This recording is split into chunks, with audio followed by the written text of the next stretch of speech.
Buenas noches, colegas. La diapositiva se visualiza en pantalla. Buenas noches, doctor. No, no se ve.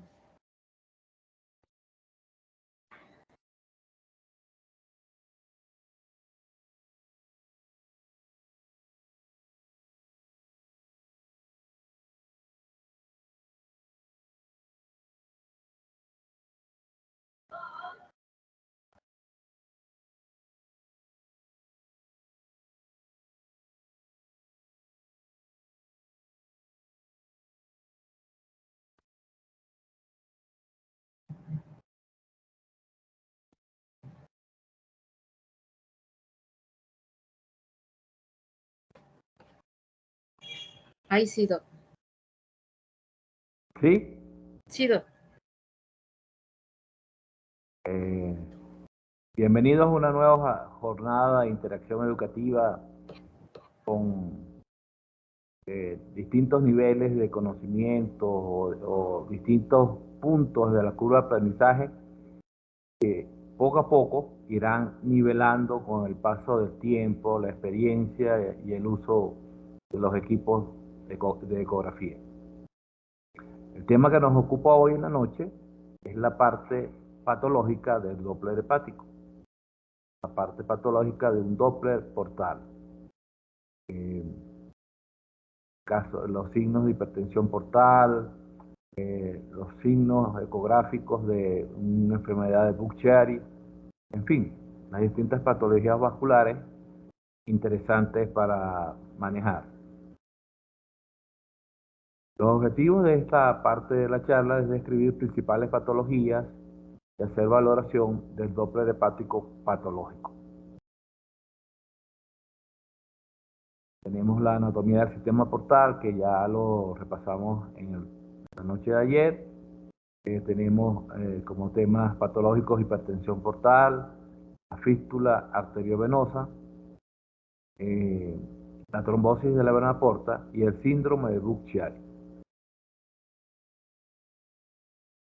El sistema porta-hepático comprende todas las venas que recogen sangre de la parte abdominal. La vena porta mide 13 milímetros y se inicia a la altura de la segunda vértebra lumbar. El diámetro AP es de 13 milímetros. ¿Se puede comer algo de pescado?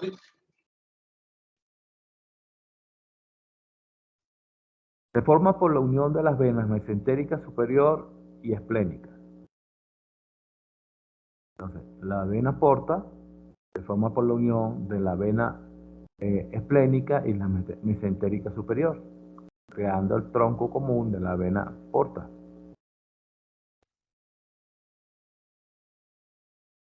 La vena porta tiene como integrante la vena mesentérica superior, hacia la cual drenan el intestino delgado, la cabeza del páncreas, el colon ascendente y parte del colon transverso. Hacia la vena esplénica drenan el vaso y el páncreas. Y en la vena mesentérica inferior drenan el colon transverso, el colon descendente y los 2/3 superiores del recto.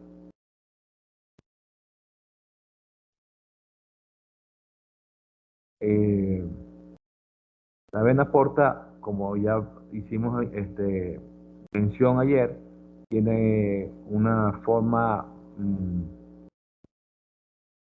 suprabasal con pequeños cambios fásicos afectados por la parte respiratoria y la parte cardíaca.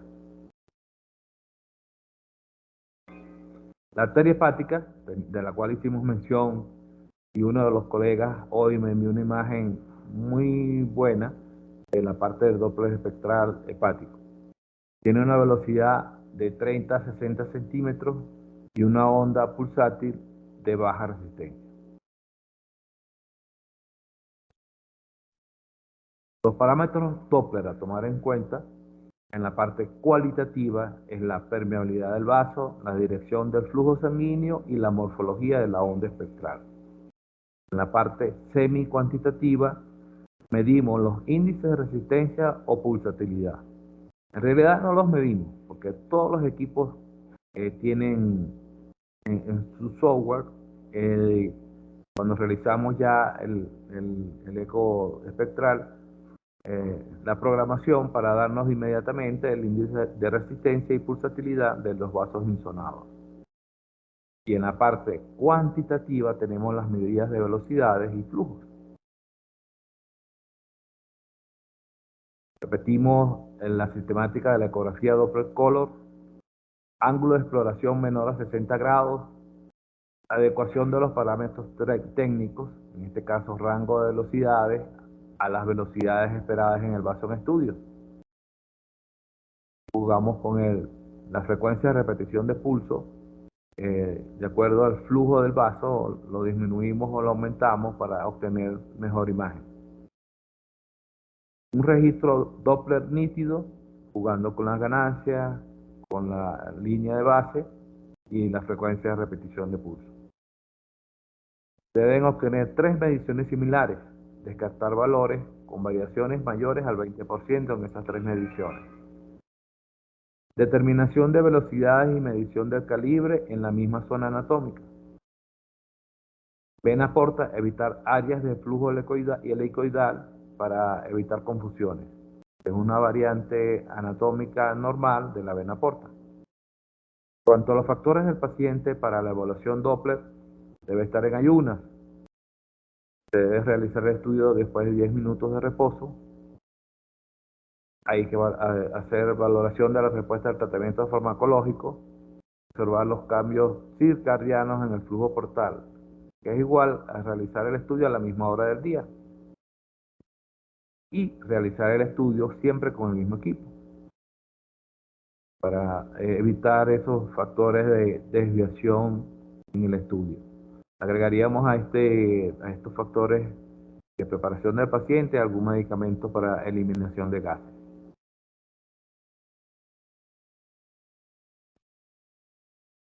En este vaso hacemos uso de la caja de color, que invertiremos acorde al flujo del vaso.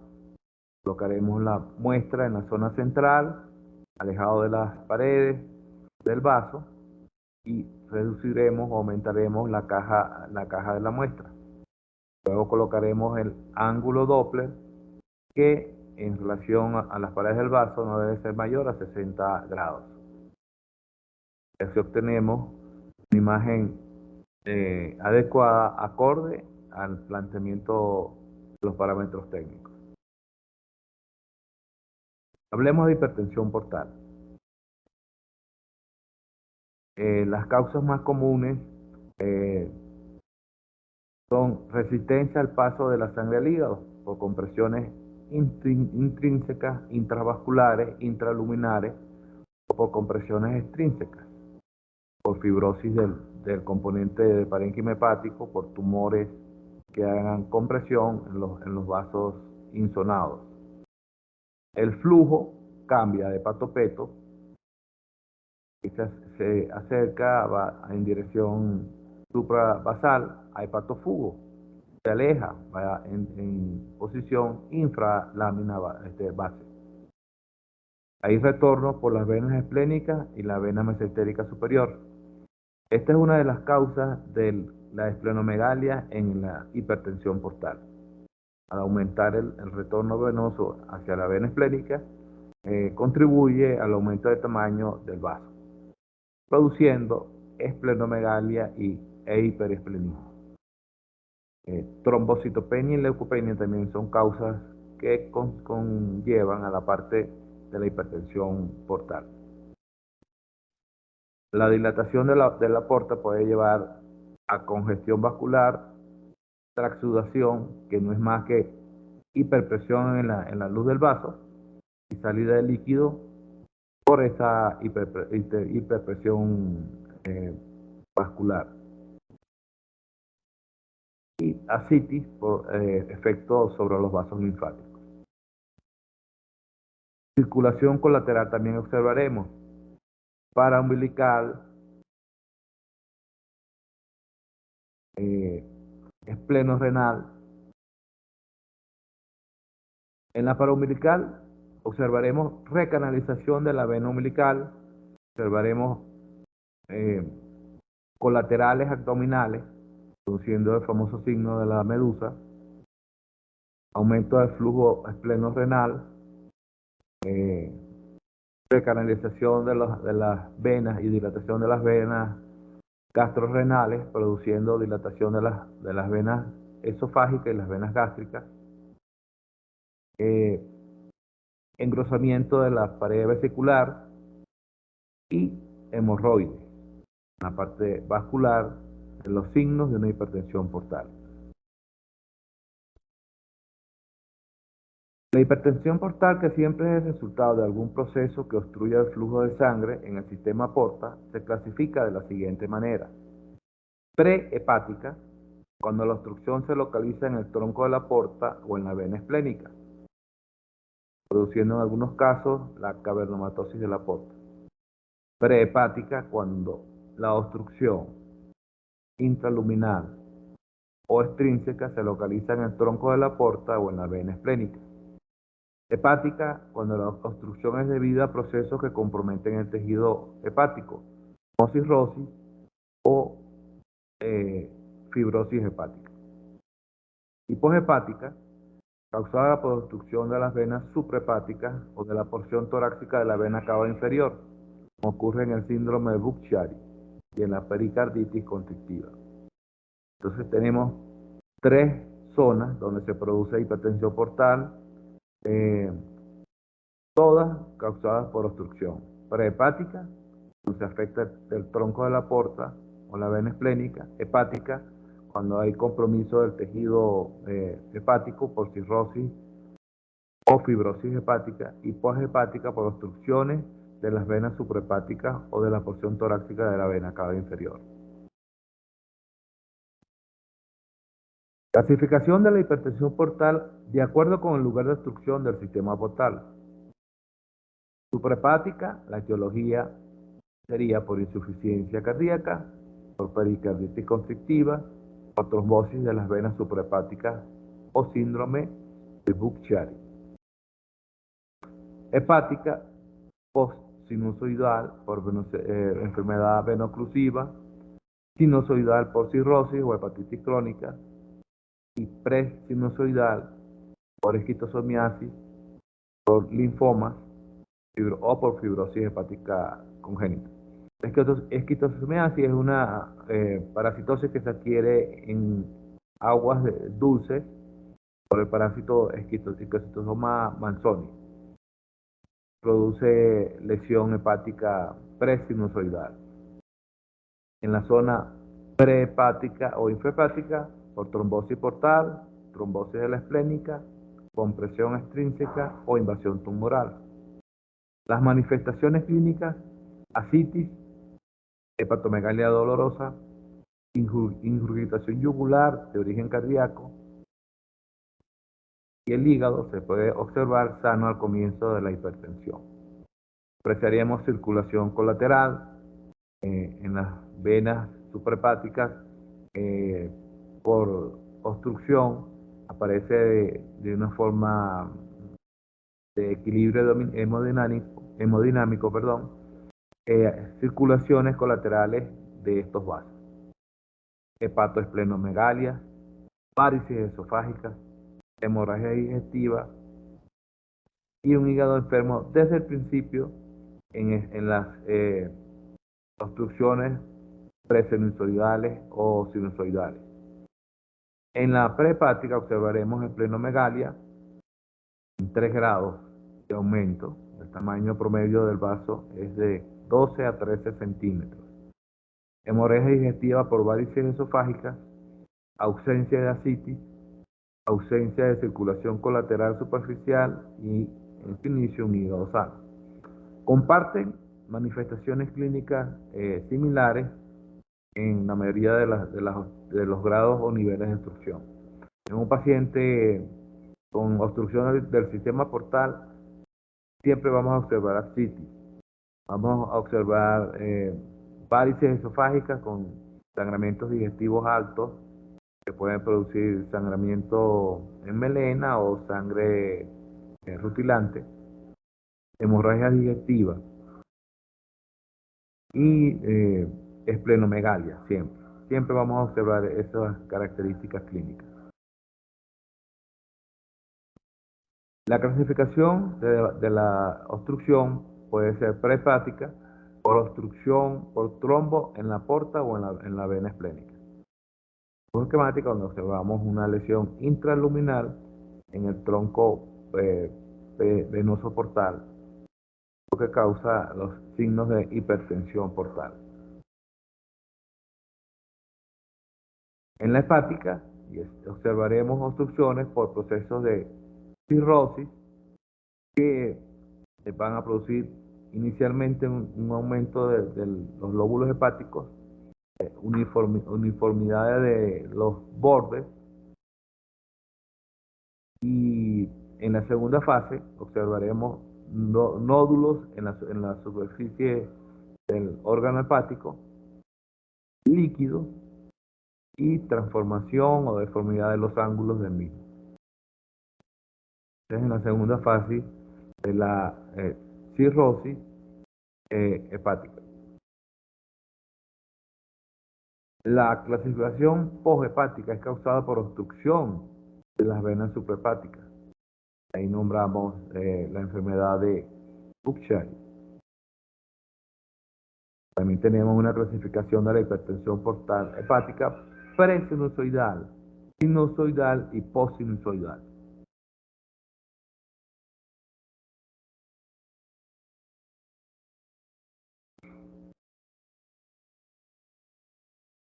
La presinusoidal se observa cuando las lesiones comprimen las ramificaciones portales antes de alcanzar los sinusoides hepáticos, como en el caso de la esquistosomiasis por el esquistosoma manzoni, que penetra a través de la piel y alcanza el sistema portal.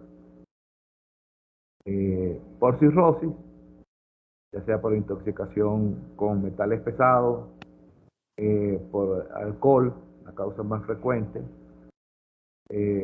por causas idiopáticas o de etiología no conocida, y por carcinomas hepáticos. La sinusoidal compromete directamente los sinusoides. Esto ocurre en el hígado graso y en la cirrosis hepática. Los sinusoides son afectados por la infiltración grasa severa. En la enfermedad oclusiva postsinusoidal observaremos la enfermedad veno-oclusiva y también en la cirrosis.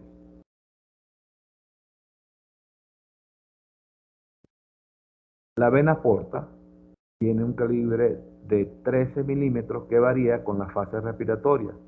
En la fase respiratoria suave puede aumentar a 16 milímetros en inspiración profunda. Un diámetro superior a 13 milímetros en estado basal nos dará una especificidad del 100%. Su sensibilidad es del 40%.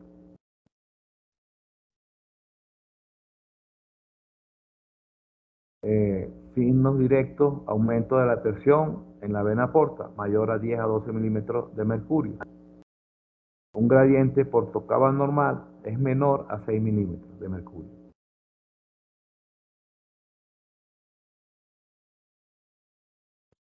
Signos indirectos: tenemos repermeabilización de la vena umbilical, que la nombré, circulación colateral abdominal, que se observa en esta imagen, y estamos hablando del signo de la medusa. Ajá. Varices esofágicas o fúngicas que producen hematemesis o melena, esplenomegalia o hiperesplenismo, aumento de tamaño del vaso, y encefalopatía hepática como características clínicas. Entre las características ecográficas tenemos aumento del diámetro de la vena porta, aumento del diámetro de la vena esplénica o mesentérica mayor a 10 milímetros o a 1 centímetro, ausencia de cambios en el diámetro esplenoportal con la inspiración profunda, La velocidad media de la vena porta es menor a 12 centímetros por segundo. Existe una inversión del flujo portal, del cual ya hemos hablado. Observaremos colaterales portosistémicas en el ilio hepático y en el ilio esplénico.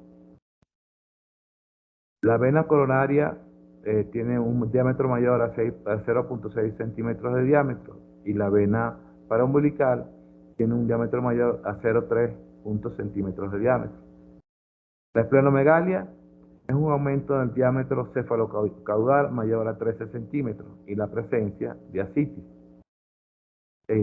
Con cierta claridad observaremos el aumento de la vena porta, el aumento de la vena esplénica en el ilio del vaso, el enlentecimiento de la velocidad media portal.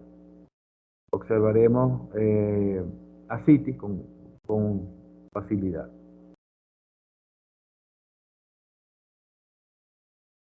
Imagen de la vena porta aumentada en un cuadro de hipertensión portal, con aumento de su calibre de promedio 13 milímetros. No presenta cambio de tamaño con los movimientos respiratorios. Puede estar acompañada en su interior de ecos elevados. Las venas mesentéricas y esplénicas pueden incrementarse hasta 10 milímetros. Puede acompañarse de esplenomegalia y dilatación de los vasos del ilio esplénico. Y un hallazgo común es la citis. Tenemos dilatación de la vena porta.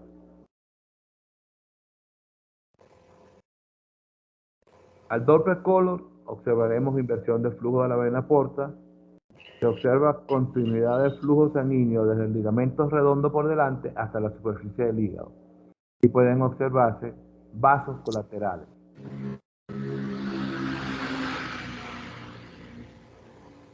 Acaba de pasar un avión. En el Doppler color observaremos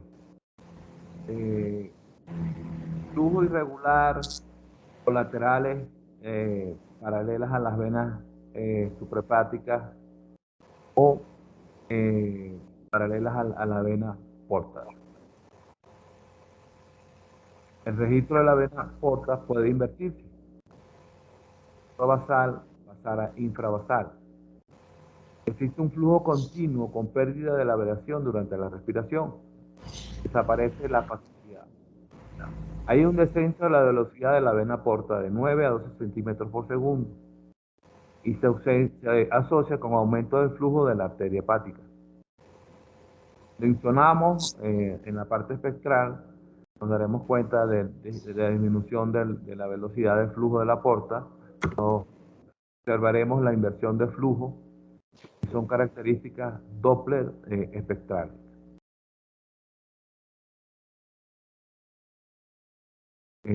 Otra causa de hipertensión portal es por tumores en el parénquima hepático que harán compresión de la vena porta, iniciando el proceso de hipertensión. En estas imágenes ecográficas tenemos cavernomatosis de la porta,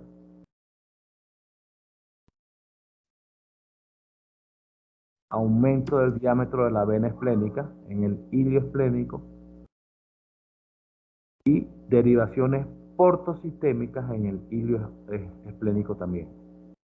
Son características de signos ecográficos Doppler en algunos de los órganos comprometidos en este cuadro clínico.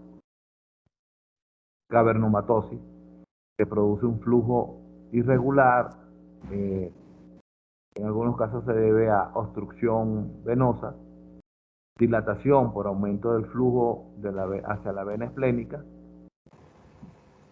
y derivaciones portosistémicas que se producen por el aumento de la presión portal. También observaremos derivaciones portosistémicas en las zonas cercanas al ilio, a la zona inicial de la vena porta. En un caso de cirrosis hepática, Apreciamos en esta imagen aumento de tamaño del vaso y múltiples vasos colaterales adyacentes al tercio superior del vaso. Esto es lo que se conoce como derivaciones portosistémicas. Con un vaso sano, con un tamaño promedio de 12 a 13 centímetros en sagital y de 5 en AP, observaremos flujos a nivel del hilio uniforme, sin imágenes de aliasing en la zona de la entrada de los vasos. También observaremos un flujo monofásico con cambios fásicos en su morfología, supralámina basal. Complicaciones de la hipertensión portal, ascitis. En un alto porcentaje de pacientes con hipertensión portal vamos a observar ascitis. Se hacen drenajes por las complicaciones respiratorias que produce el alto volumen de líquido y de una forma rápida vuelve a producir líquido este paciente con hipertensión portal. Parálisis esofágica por derivaciones y dilataciones de las mismas. Encefalopatía hepática. Fístulas arteriovenosas. Pueden ser producidas por compresión extrínseca, por un carcinoma hepático, que hace que aumente el flujo en los vasos, hay erosión y se produce la fístula arteriovenosa. Hay una comunicación directa entre la arteria hepática y la vena porta. Puede ocurrir posterior a un trauma en asociación con una lesión focal tipo tumoración, después de ruptura de un aneurisma de la arteria hepática y a consecuencia de procedimientos hepáticos invasivos. Las fístulas arterioportales tienen flujo hepatofugo, pueden formar fístulas arterioportales por hipertensión portal, que es la causa y consecuencia de las fístulas arterioportales por trauma o iatrogenia en el caso de biopsia o colangiografía percutánea, por tumores como un hepatocarcinoma, por ruptura de aneurismas de la arteria hepática y por defectos congénitos.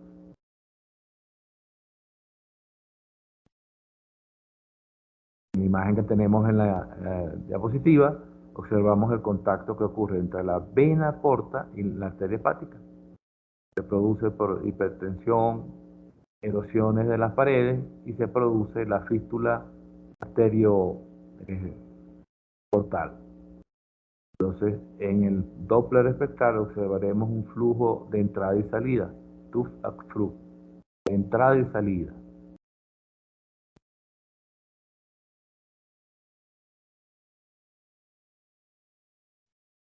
Trombosis de la vena porta. Las causas: por cirrosis, por accesos intraabdominales, por deshidratación del paciente, por alteraciones de la coagulación y displasia sanguínea, por pancreatitis, por procesos neoplásicos, por onfalitis o infección del cordón umbilical, que lleva a procesos infecciosos severos en el recién nacido, por alteraciones a nivel del intestino y por la derivación porto-cava. Esto lleva, entre estas múltiples causas, a obstrucción de la vena porta intraluminal, produciéndose un trombo que obstruye la vena porta, llevando a la hipertensión portal. Puede estar asociada a lesiones tumorales que comprimen las ramas de la vena porta, llevando a los signos de hipertensión.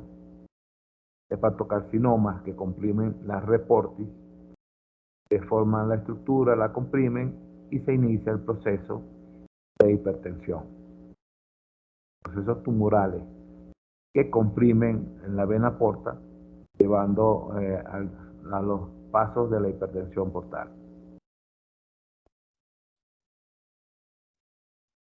La clínica puede ser inespecífica. Si hay una trombosis extensa, puede existir isquemia del intestino. Esto es la imagen de un infarto mesentérico extenso.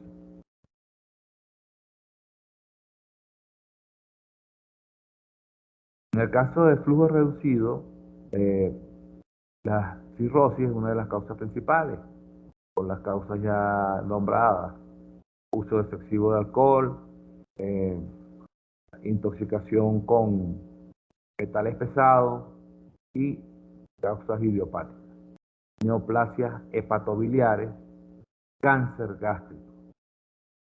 En estados de hipercoagulabilidad del paciente también ocurre las trombosis y se inicia el cuadro de hipertensión. En cuadros mieloproliferativos tipo leucemia crónica también puede ocurrir un cuadro de hipertensión portal. En una enfermedad inflamatoria intestinal puede ocurrir asociado a procesos inflamatorios en la tipo pancreatitis, colangitis ascendente, en alteraciones de la parte endotelial vascular. Causas frecuentes para producir hipertensión portal. La trombosis de la vena porta en escala de Griffith se observa como una dilatación del vaso importante, ocupada su lumen por una lesión amplia hipoecoica que reduce en un alto porcentaje su flujo o la fluye totalmente. En algunos casos podemos observar al Doppler color flujo parcial intraluminal portal.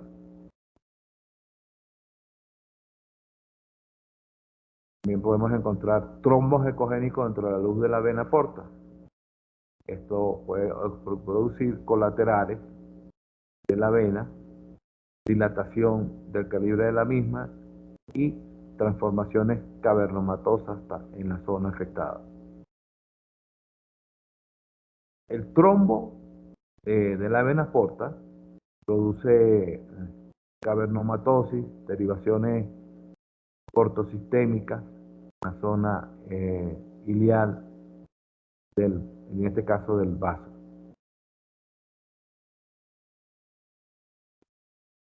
Con el Doppler color verificamos que haya flujo total o parcial o ausencia con la presencia de la lesión intraluminal. En esta insolación Doppler color es prácticamente ausente el flujo en la vena porta.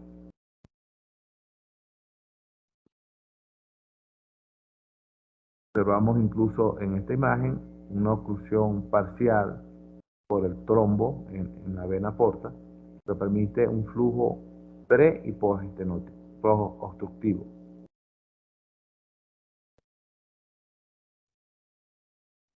En la trombosis de la vena porta podemos conseguir en el Doppler espectral ausencia de señal, no presencia de la curva habitual o pequeños segmentos que hablan de un paso parcial del flujo en la vena porta. En la trombosis parcial puede observarse algún flujo sanguíneo como indica el espectro. Estos puntos nos indican que existe un flujo escaso pero presente en la trombosis. También observamos descenso del índice de resistencia de la arteria hepática. De los vasos a insonar en el hígado, realmente la arteria hepática es uno de los más difíciles de lograr. Su insonación no es fácil, hay que practicarla mucho. Puede registrarse flujo pulsátil o continuo en la trombosis venosa portal maligna.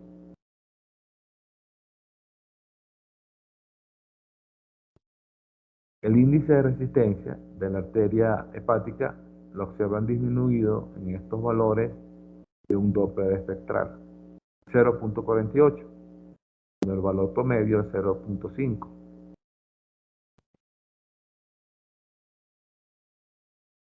Como les comenté, la cavernomatosis de la porta se produce por trombosis de la porta extrahepática. En los adultos se debe principalmente a cirrosis, pancreatitis o procesos malignos. Observamos en este modo B la lesión intraluminal en la vena porta, lo que produce cuadros de flujo irregular. En esta característica de grados grises, en esta imagen de cavernomatosis, no podemos observar con claridad la vena porta extrahepática por el trombo intraluminal. Puede estar sustituida ella por múltiples estructuras tubulares colaterales y se habla o se describe en el libro hepático el signo del diamante. Cuando visualizamos la vena porta en una cavernomatosis o en una trombosis, observaremos intraluminal una imagen hipoecoica que ocupa parcial o totalmente el flujo de la vena porta.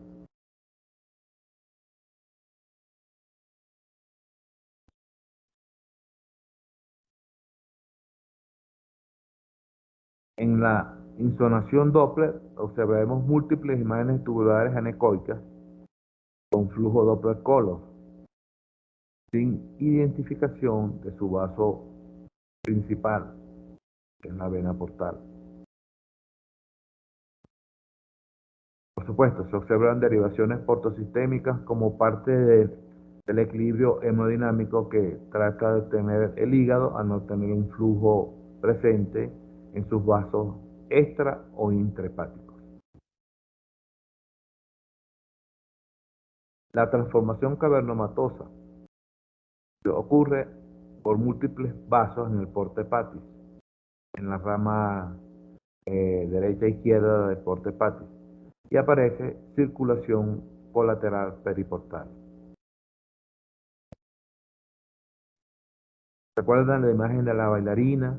¿Se acuerdan de la imagen en H que describimos ayer? Esa zona va a presentar un flujo con vasos alternativos.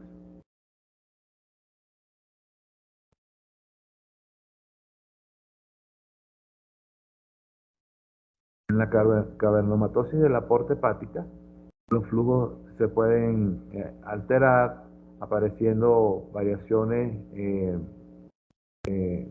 como alternativa para el flujo en la porta. Se produce un flujo heterogéneo, irregular, por la obstrucción de la vena porta hepática.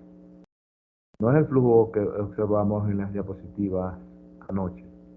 Es un flujo irregular, heterogéneo, con vasos alternantes, con vasos que aparecen como alternativa para el flujo de la vena hepática principal.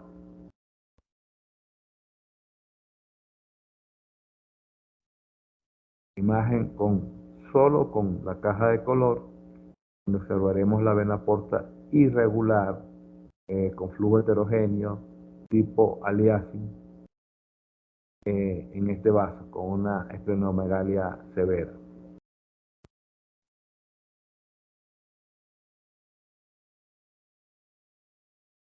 El síndrome de Buch-Chiari es un síndrome que se produce por obstrucción de las venas suprahepáticas, de etiología no muy bien determinada, lo que lleva como consecuencia a la hipertensión portal. Produce trombosis en los vasos suprahepáticos, aumentando la presión portal intrahepática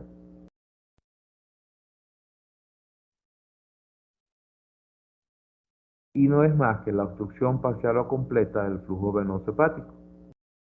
Existe un incremento de la presión sinusoidal secundaria a la obstrucción del flujo. Se produce hipertensión portal y congestión hepática por hipoxia y disfunción de los hepatocitos. La obstrucción puede ser global o puede ser segmentaria y puede comprometer a la vena cava inferior. Inicialmente los coágulos, las lesiones intraluminales, los trombos, los vamos a conseguir en las venas suprahepáticas. pero puede afectar en el progreso de la enfermedad a la vena cava inferior.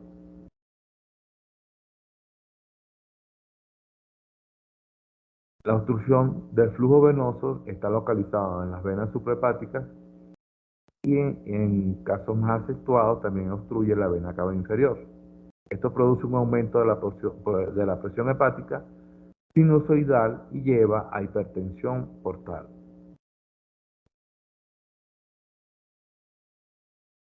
La prevalencia de esta enfermedad es bastante baja, no ocurre con mucha frecuencia. En la región latinoamericana ocurren 2.4 casos por cada millón de personas y la prevalencia mundial es 1 por cada 100.000 personas. En las zonas occidentales, en las poblaciones occidentales, son las mujeres las más afectadas y la causa más común son las trombosis. El uso de anticonceptivos es una de las causas para llegar a este cuadro de obstrucción de los vasos intrahepáticos. Las causas frecuentes, estados de hipercoagulabilidad, en la parte hereditaria, deficiencia de la antitrombina 3, deficiencia de la proteína C, deficiencia de la proteína S, mutación del factor 5 en la parte de las fases de la coagulación, mutación de la protombina, en la parte adquirida, patologías mieloproliferativas tipo leucemia, en la hemoglobinuria paroxística nocturna, en el síndrome antifosfolipídico, que es más frecuente en las mujeres. Entre las características clínicas del síndrome antifosfolipídico son las trombosis venosas profundas, las abortadoras habituales, entre otras características en la mujer. El cáncer, el embarazo, el uso de anticonceptivos orales, causas menos frecuentes las invasiones tumorales por carcinomas hepáticos de células renales o de células adrenales, por aspergilosis, por el síndrome de Behçet, que afecta el endotelio de los vasos, afecta la parte ocular y produce úlceras o aftas en la región de la boca. ¿A qué enfermedad muy conocida se parece este síndrome? Les repito las características. Aftas en la región bucal, lesiones a nivel ocular y lesiones del endotelio de los vasos. Yo le encuentro características comunes como un paciente HIV positivo. En la presencia de membranas en la vena cava inferior, por trauma y en la enfermedad intestinal inflamatoria. También hay causas idiopáticas para la enfermedad del síndrome de Buck-Chiari.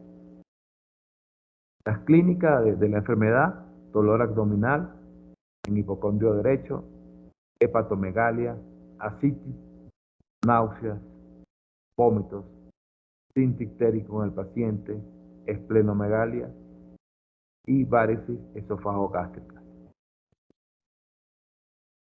Se presenta el cuadro, hacemos la evaluación Doppler hepática, conseguimos la obstrucción de las venas suprahepáticas, incluso comprometida la vena cava inferior.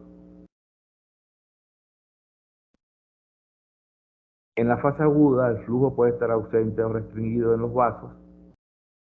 Conseguimos trombosis en las venas hepáticas, presencia de colaterales intrahepáticas por la obstrucción de las venas principales, flujo en dirección opuesta, reducción de la velocidad portal, flujo continuo sin fases cambiantes en la vena porta. El parénquima comprometido puede lucir hipoecoico debido a edema y el Doppler puede estar ausente o restringido severamente. Las venas hepáticas lucen tortuosas por su afectación intraluminal, fragmentada o estenóticas con flujo lento. También existe reversión del flujo. Cuando visualizamos el vaso y hacemos los pasos Doppler, en modo B nos damos cuenta que está dilatado, que tiene una visión intraluminal. En modo Color observamos ausencia de flujo en las venas suprahepáticas o un flujo escaso. Y con insolación espectral podemos conseguir cambios en el flujo de la vena porta. Para esta patología, el Doppler tiene una sensibilidad y especificidad de un 85%. En la parte aguda podemos conseguir hepatomegalia y esplenomegalia y una ecoestructura heterogénea. Observan cambios en el parénquima hepático.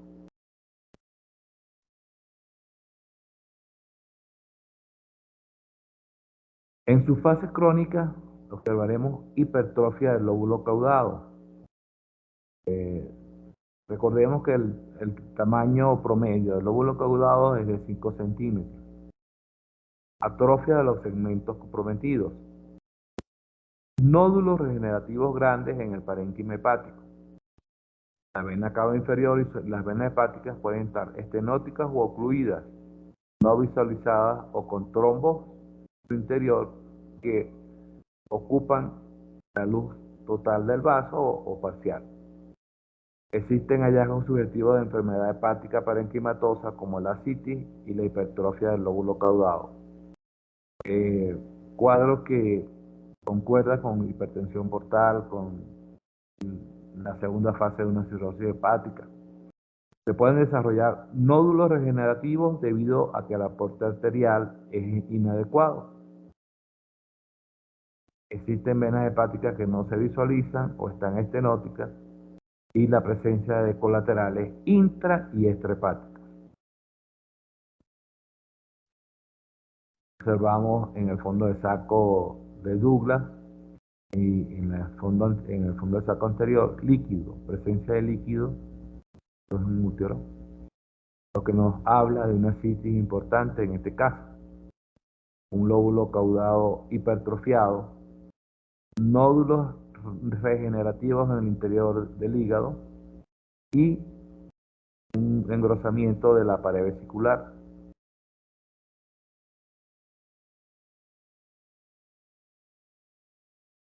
Conseguimos al Doppler color ausencia o flujo inapropiado en la vena hepática derecha o parte de ella en esta imagen.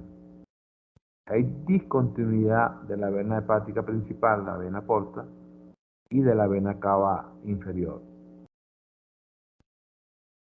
No visualizamos con facilidad la vena cava inferior, la vena suprahepática derecha, tampoco observamos su trayecto, y es por oclusión del vaso de forma intraluminal.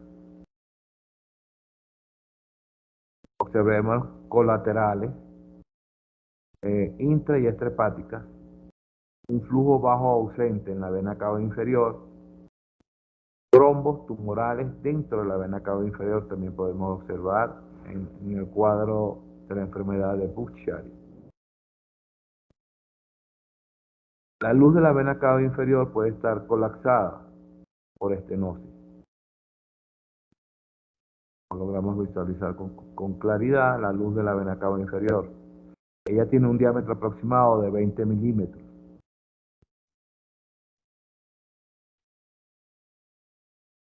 Existe mosaico al Doppler color en la vena cava inferior y cambios en la morfología de la parte espectral. Y todo esto debido a estenosis.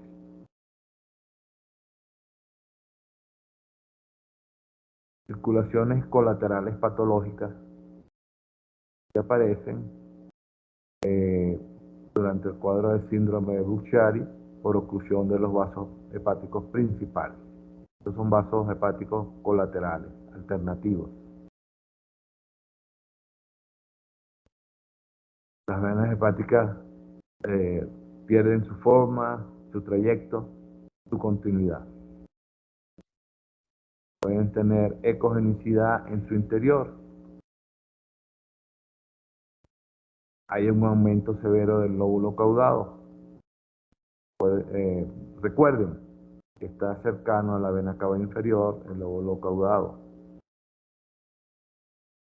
Y hay una estenosis de la vena hepática derecha con mucha frecuencia.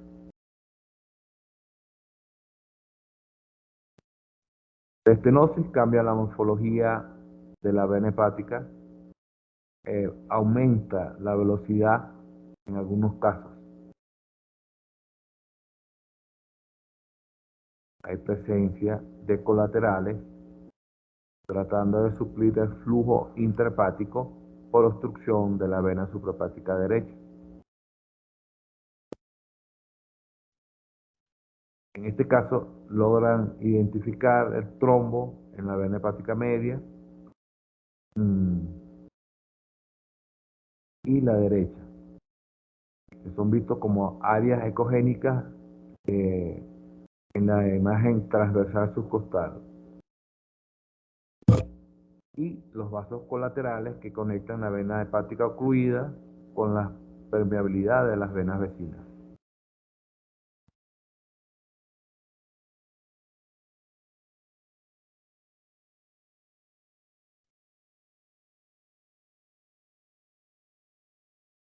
Las venas en la mayoría de los casos son ocluidas por esta enfermedad. Tratamientos para esta enfermedad: trasplante de hígado, derivaciones portosistémicas quirúrgicas y anticoagulación a largo plazo.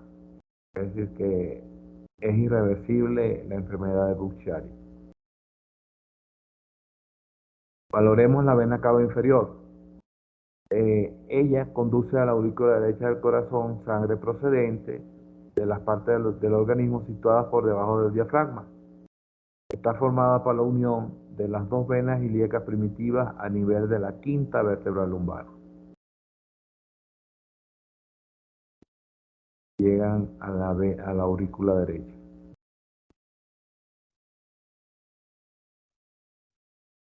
Produce una morfología de la cual ya hemos hablado, que pareciera irregular, pero es la forma que se produce por la influencia del corazón derecho, de la aurícula derecha. En esta imagen modo B observamos sagital la vena cava inferior y su llegada al corazón derecho. Alteraciones de la morfología de la vena cava inferior en el aspecto espectral, donde cuando teníamos solamente la contracción arterial supralámina basal, aparecen espectros superiores a la lámina basal, que nos habla de una insuficiencia tricuspidia moderada. Cambios más acentuados por insuficiencia tricuspidia severa. Cambia la morfología de la onda de la vena cava inferior.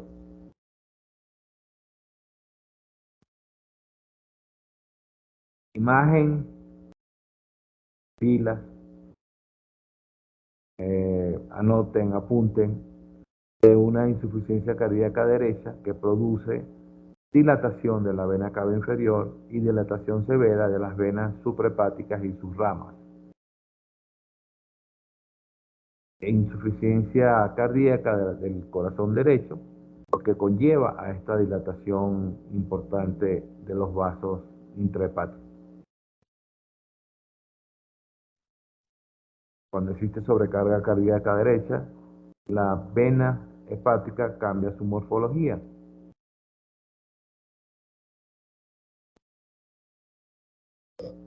Y hemos terminado con la parte del Doppler hepático.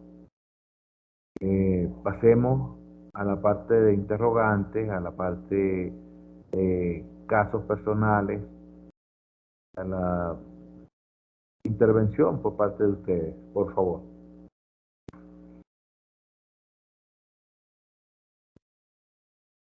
Doc, buenas noches. Buenas noches, doctor.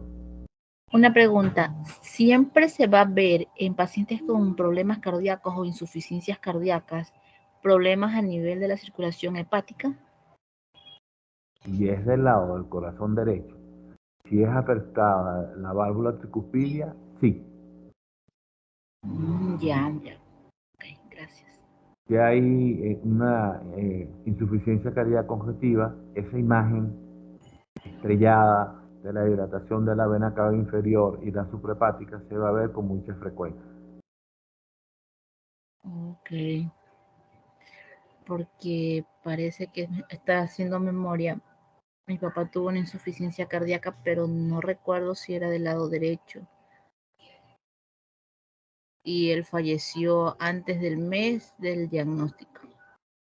Eh, Existía otra patología, doctor, también ahí, no solamente eso. Sí, no solamente eso, él tenía todo complicado ya, tenía insuficiencia cardíaca, fibrosis pulmonar, Fumador. entonces, no, lo que pasa es que él trabajó todo el tiempo en lo que es pintura, soldadura, entonces todos sus vapores inhalaban, entonces eso le Eh, afectó. Recordemos que la hipertrofia más común, la hipertrofia más frecuente es la hipertrofia del ventrículo izquierdo en la parte de la circulación sistémica. Es el tabique interventricular, es el ventrículo izquierdo lo que aumenta de tamaño con más frecuencia. Pero cuando ocurre a nivel del corazón derecho, habrá afectación de los grandes vasos hepáticos. Ok, gracias. Ahora,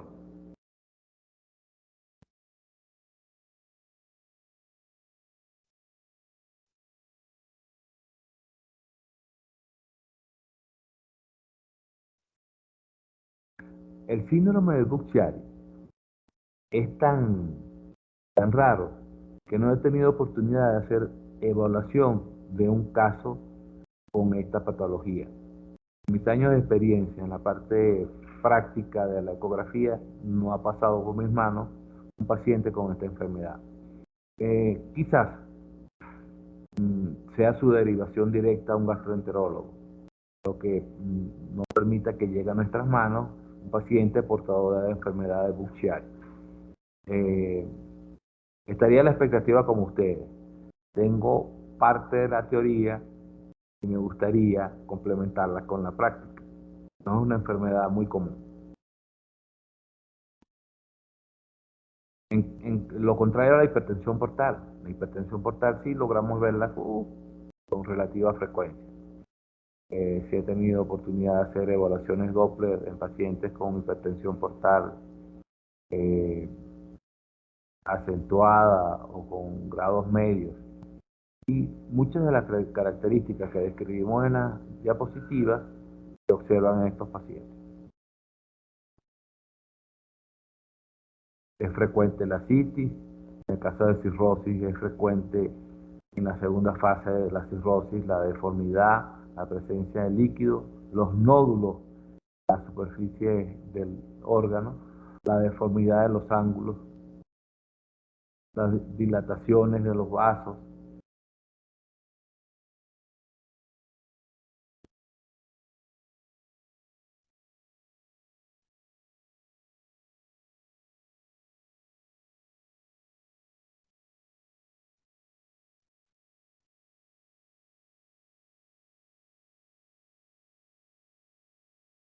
Doctor, buenas noches.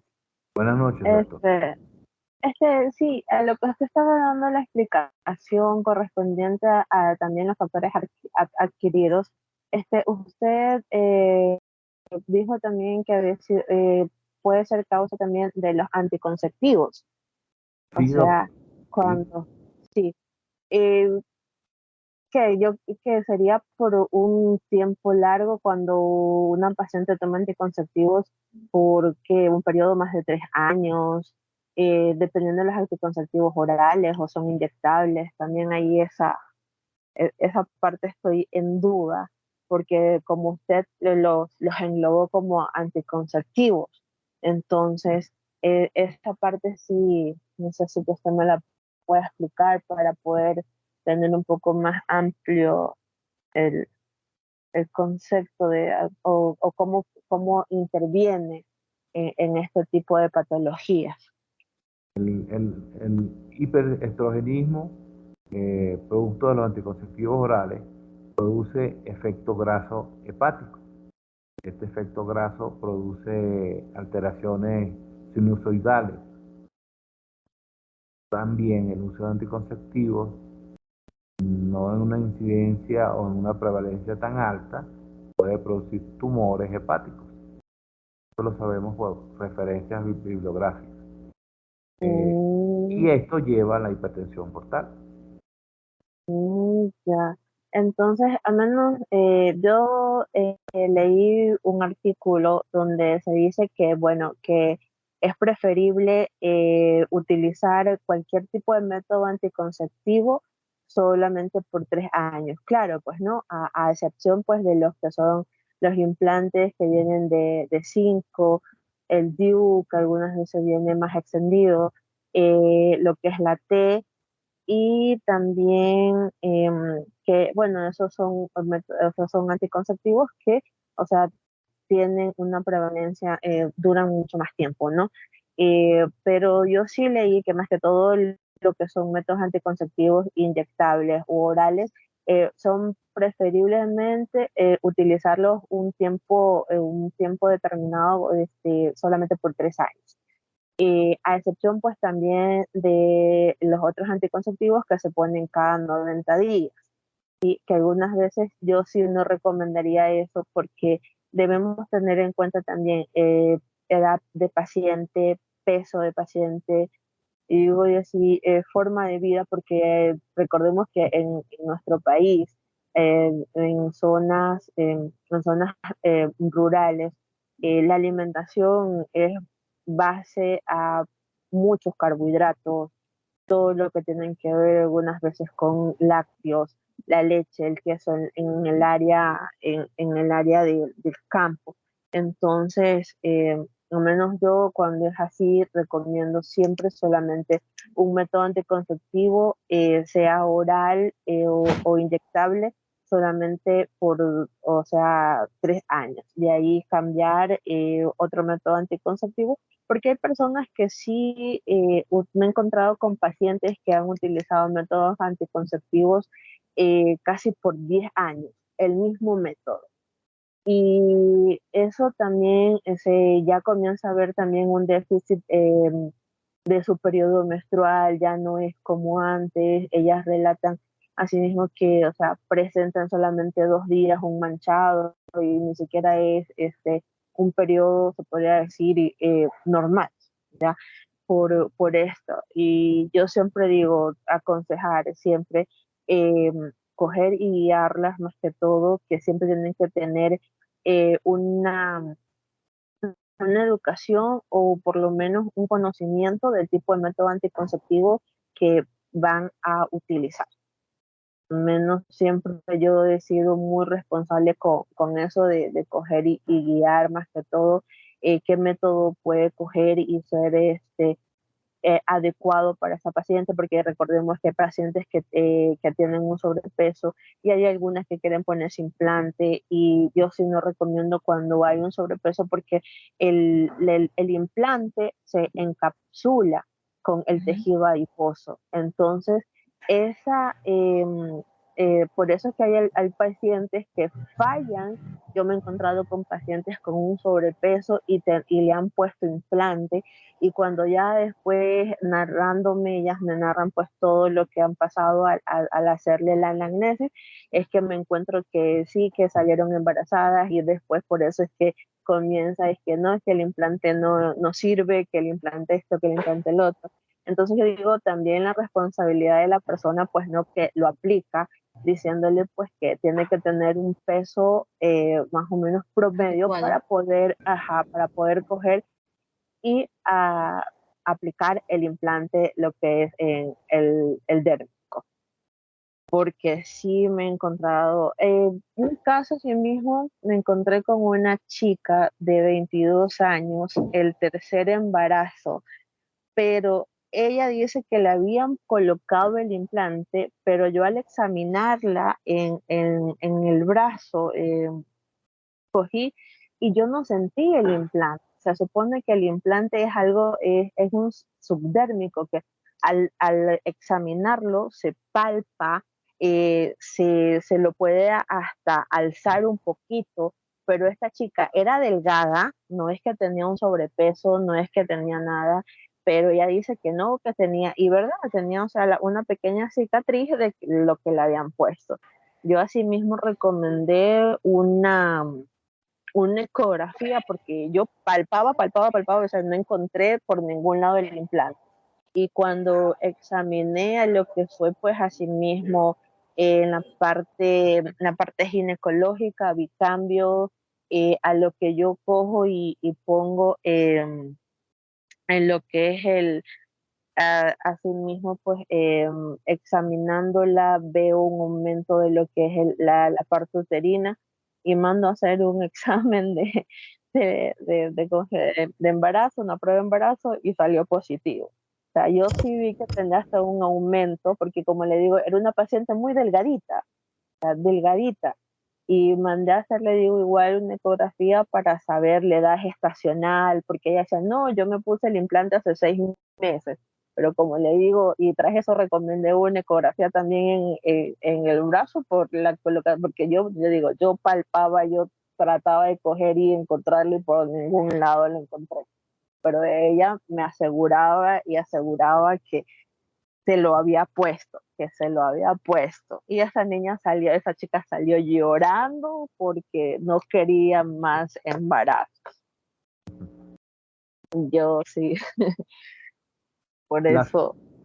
la asociación obesidad y estrógeno tiene unas cuantas patologías asociadas, entre ellas las trombosis venosas profundas, el mm, hígado graso con mucha frecuencia. Y bueno, también está asociado a estas patologías hepáticas. ya. Gracias, doctor. A la orden.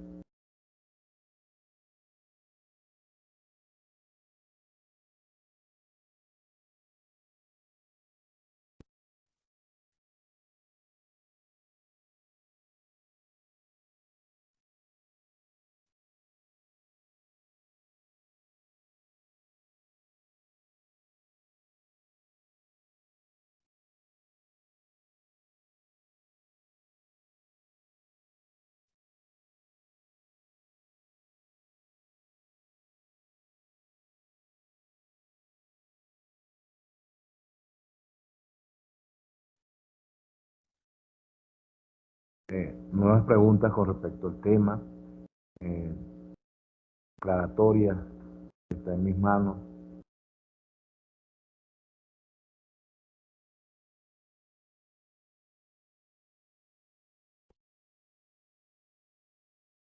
Hoy estamos mudos. Con respecto a lo que decía la compañera del anticonceptivo, que las pacientes lo usan por mucho tiempo, a veces no es porque el profesional no le recomiende usar tanto tiempo un anticonceptivo, sea oral o inyectable, sino que las pacientes, por flojera o por no perder tiempo, ya no van a la unidad de salud a hacer el chequeo del método anticonceptivo, sino que ya prácticamente ellas lo compran solita. Como ya se saben el nombre del método anticonceptivo, Sí, los compran en la farmacia. así es. Y por esa razón duran tantos años con el mismo método. Ya cuando llegan a la consulta, pues ya están con un montón de problemas encima. Porque sí he visto pacientes que cuando trabajaba en consulta externa, de que han usado un anticonceptivo oral por 10 años, 15 años tomando el mismo anticonceptivo, y ya hay problemas a nivel de las venas, lo que es piernas, varices bien feitas que ya empiezan a molestar. Incluso en una ecografía que recuerdo bien que mandé a hacer una paciente, había un hígado graso. Y era una señora que no era de contextura gruesa, era una señora con textura delgada, pero se le insistió en que cambie el anticonceptivo, pero no quiso. Que ella se sentía muy bien con ese método y no, ¿y quién les quita la idea de la cabeza a ellas también? Existe la creencia entre el espectro de las mujeres de que aunque tengan relaciones sexuales, aunque no utilicen métodos anticonceptivos adecuados, no va a aparecer un embarazo. Una de los juegos que yo hago para romper el hielo con las pacientes que van a hacerse un eco vaginal es describirle un embarazo. Y aquí veo un saquito con un nene adentro, gritos, desmayo, peleas, risas. Eso es, eso es un show. Yo utilizo eso mucho para romper el hielo y la reacción de la mujer es terrible. Siempre hay una reacción extrema. Es que Hasta sí, incluso, cuando uno se espera un embarazo, uno se asusta. las Sí, reacciones, lo mismo pasó como yo cogí y le digo con esta chica que llegó a la consulta. Ella juraba y perjuraba, ella ya no quería tener más bebé. Lloró hasta eso, yo Sí. pobrecita.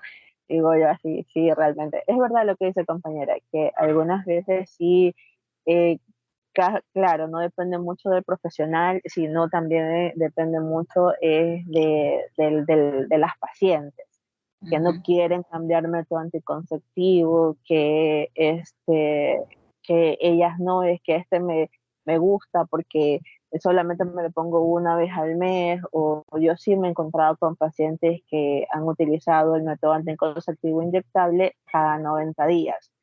Pero así como usted también lo dice, he visto más que todo son pacientes que tienen un sobrepeso, y yo sí, cuando llegan a la consulta, yo sí trato de coger y recomendarles, o sea, que cambien ese tipo de método porque, o sea, les afecta bastante. Claro, Pero sí, pero es que algunas veces, no, es que yo no tengo tiempo, es que ya sí. sí, Y a veces son todo, pacientes que pertenecen al campo. Por ejemplo, a mí me tocaban pacientes que pertenecían a recintos, entonces era difícil que ellas salieran. Y ya después se sí, perdían. Es que incluso con lo que es el método de implantes, hasta, disculpa la expresión, pero hasta puteadas me ganaba. Porque eran obesas y querían acceder al implante y por más que les explicaba que ya no podían por tal condición, me puteaban, terminaba insultadita en la consulta, porque querían el implante y bueno, hay médicos particulares que lo colocan, no todos los médicos, claro está, así no les importa si están gorditas o no, pero lo colocan y ya llegan a la consulta con un muchacho adentro. Y yo sí. a veces me daban ganas como de reírme o de encorajarme, pero yo se lo dije una vez, me tocó una, yo le dije, lloraba esa señora, ¿ya qué puedes hacer? Le digo, nada, tenerlo y ligarte. Pero todo el Sí, embarazo era llanto y llanto. sí, es que algunas veces ellas es verdad no comprenden. Yo así mismo también cuando me tocó así mismo trabajar en una zona rural, yo les explicaba, pero yo no se pueden, es su peso.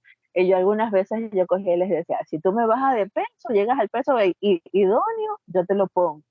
Pero Ese mismo trato hacía algunas, yo.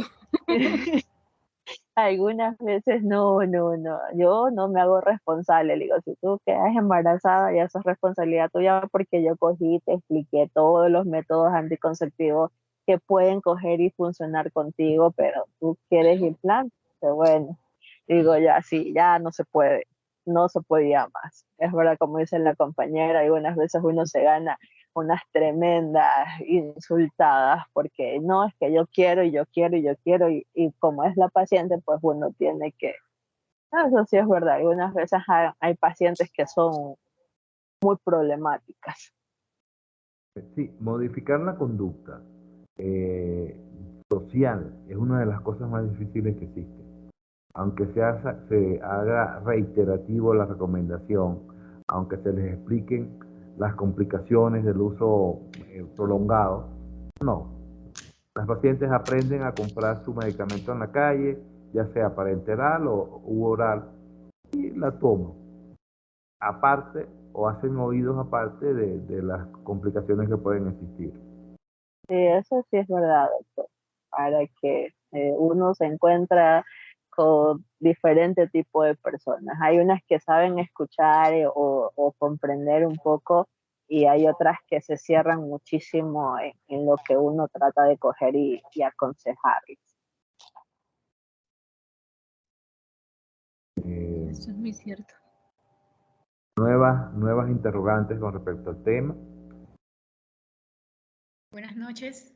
Buenas noches, doctora. Cuando hay afección hepática, por insuficiencia cardíaca congestiva derecha, nosotros clínicamente hablamos de una cirrosis cardíaca. Desde el punto de vista de imágenes, encontramos lo que la última imagen que nos mostró de la dilatación de las venas suprahepáticas, infrahepáticas. ¿Hay algo distinto a la cirrosis hepática por alguna otra etiología o son similares? En la insuficiencia cardíaca hay dilatación de los vasos. En la cirrosis o en la fibrosis hepática hay disminución del calibre de los vasos. La visual del aspecto vascular es contrario, doctor. El tejido comprometido por endurecimiento, por fibrosis, evita la distensibilidad de los vasos y los comprime. En cambio, la influencia de la afectación del corazón derecho produce esa dilatación importante en los vasos. Ok, muchas gracias. A la orden, doctor. Doctor, disculpe otra vez yo. No se preocupe. Ya, no, hablando con respecto a la ascitis que presenta un paciente, usted cogió y nos explicó también que esto se pueden coger y hacer, extraer el líquido, ¿verdad? Sí. Ya. Cuando se presenta un paciente, se podría decir de unos, que serán unos 25 a 30 años, se hace una indagación. Yo sí he escuchado una paciente, ¿no? Una más o menos, sí, más o menos entre 30 a 35 años, que pues claro, ya estaba con el especialista porque le había detectado lo que es ascitis, ¿ya? Pero yo sí me quedé, o sea, me entró, o sea, la intriga, porque habría que preguntar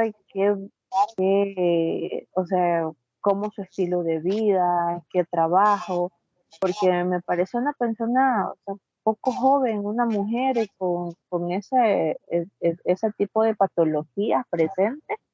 Y al extraer el líquido, Doc, se hace a sí mismo también, o sea, con el ECOR para ver dónde extraemos el líquido, qué cantidad se puede extraer, qué tiempo se puede extraer, o sea, cada qué tiempo, ¿no?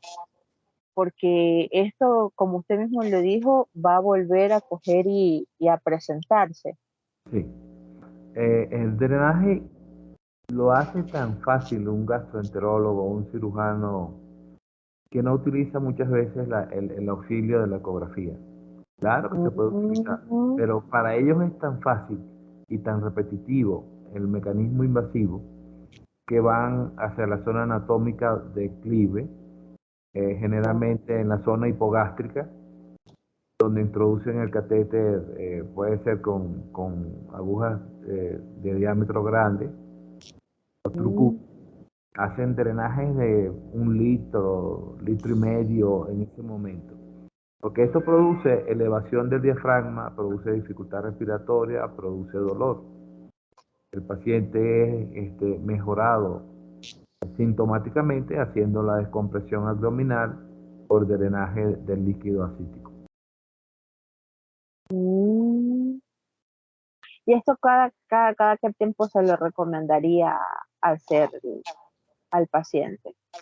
No tiene un periodo estimado, pero lamentablemente el paciente cirrótico hace la recuperación del líquido en muy poco tiempo. En menos de una semana ese líquido vuelve a estar presente y produciendo problemas respiratorios y de compresión de vasos en él. Ahí también tendría que ver mucho el tipo de alimentación, ¿verdad? En un paciente ya en esa magnitud de patología. ¿Tendría que restringir alimentación? No. La etiología es otra. La alimentación no va a afectar el aumento o la disminución de la ascitis. Ah, ya. Gracias, prof. Ahora, Buenas noches. Respecto también a lo que mencionaba la compañera, pues en caso de ascitis y que se funcione para extraer las características del líquido acítico, pues también tendríamos que ver si es por este índice o score de Gasa, que se calcula la albúmina sérica menos la albúmina del líquido peritoneal, para ver si es posible causa la hipertensión portal, porque no siempre, o sea, no es la única causa sí, de ascitis. eso es cierto, doctor. Una neoplasia en grado de carcinomatosis produce ascitis importante. Eh, la determinación si un exudado o un transudado también ayuda. La presencia de proteínas en el líquido, la presencia de bacterias, hace la diferencia entre un transudado y un exudado. El transudado es por hiperpresión vascular, el exudado. Y el transudado tiene que ver con la parte de presencia de infecciones, cambios vasculares distintos, sobre todo por hiperpresión en el caso del exudado.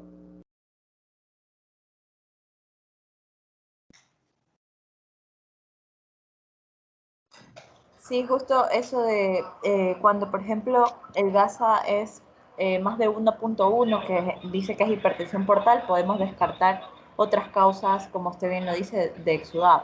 Pero, por ejemplo, yo tuve un paciente cuando estaba en el internado, que el paciente era muy difícil poder realizar una buena ecografía porque había uno que era un paciente obeso y también tenía mucha ascitis. Le hicieron esta punción para analizar el líquido y pues salió efectivamente un líquido menor a 1.1 según el GASA y sí era una carcinomatosis peritoneal. Es bastante, bueno, no sé si tan frecuente, pero es bastante fácil de pensar cuando justamente llega un paciente así, con un gas a menos de 1.1 y que tenga hiperviscoso, que tenga muchas proteínas, así tal cual. Para eso tenemos el Doppler hepático, para hacer la diferenciación entre una carcinomatosis peritoneal y una hipertensión portal, con una cirrosis hepática, con una enfermedad de Buch-Chiari. Para eso tenemos el Doppler hepático que nos va a ayudar a hacer la diferenciación de la etiología o la causa de esas ascitis.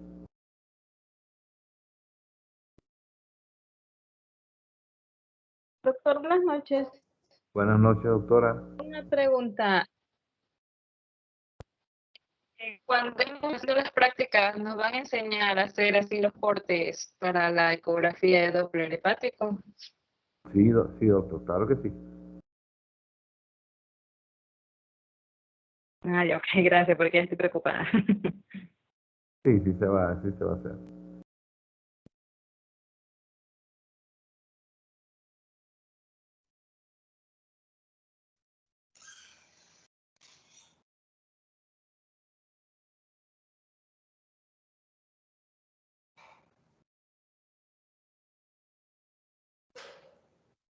Hoy suena un silencio inmenso en la audiencia.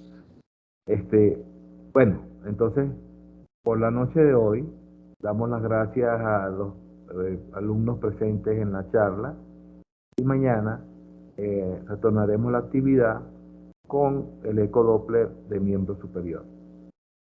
Espero que mañana estemos presentes, hablemos de la anatomía, de la fisiopatología, del ecodoppler de miembro superior. Muchas gracias por su asistencia. Gracias, doctor. Gracias, Que pase muy doctor. buenas noches. Buenas noches. Gracias, Doc. Que Bendiciones. tenga una buena noche. Que Dios los bendiga a todos. Gracias, doctor. Gracias, Buenas doctor. Noches, doctor. Buenas Gracias. noches, doctor. Buenas noches. Hasta mañana. Hasta mañana, si Dios quiere. Hasta mañana. Hasta mañana, doctor.